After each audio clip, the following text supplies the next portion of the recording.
बरसात हो गई बा। तो कहाँ से लेके आए तू करू हमार इंतजार हमेशा बेड पे रोए रोए के।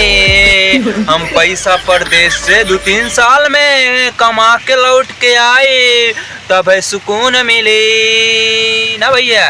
चलो कौनो बात नहीं ना, अब हमारा तो शादी वादी भइल ना भैया, शादी हो जाए का बोला थे ओके पैसा की कमी पड़ जाए, इसीलिए पैसा सबसे जरूरी है। शादी करने से पहले पैसा, हम तो पहले पैसा खूब इकट्ठा करेंगे तभी शादी करेंगे भैया। हाँ बहुत है पैसा। और भैया आपका मेरा तो नेक्स्ट वीडियो में चलिए हम कपड़ा सपड़ा चेंज कर लिया।